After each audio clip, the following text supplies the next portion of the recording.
Hi කොහොමද ඔයාලට? ඔයාලා එනවද මාත් එක්ක දවස් 21ක් no sugar challenge එකක් එක්ක diet plan එකක් continue කරන්න.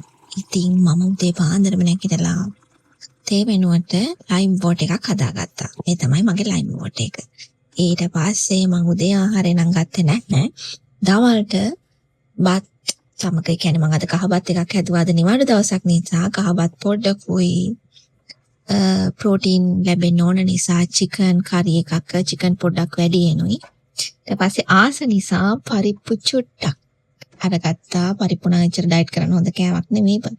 බට් මං ඉතින් ආස නිසා පරිප්පු චුට්ටකුයි පොල් සම්බල් ටිකක් වැඩි එනුයි. දාගෙන දවල් කෑම එක හදාගත්තා. බලන්න මේ තියෙන්නේ ඉතින් අන්තිමට මගේ දවල් කෑම එක. ඊට පස්සේ මං ඩෙසර්ට් එකට ගත්තා. මට මුදවපු මීකිරි හොයාගන්න නැති නිසා යෝගට්. හැබැයි මේවයි මොනවද සීනි අඩංගු නැහැ. ඊට පස්සේ මම මේ වගේ කප් දෙකක්ම කෑවා. ඕක තමයි ඉතින් මගේ දවල් ආහාරය උනේ. ඊට පස්සේ ටිකක් රෑ වෙලා මම බිව්වා ප්ලේන් ටී එකක්. ඒකට සීනි නම් යූස් කරේ නැහැ.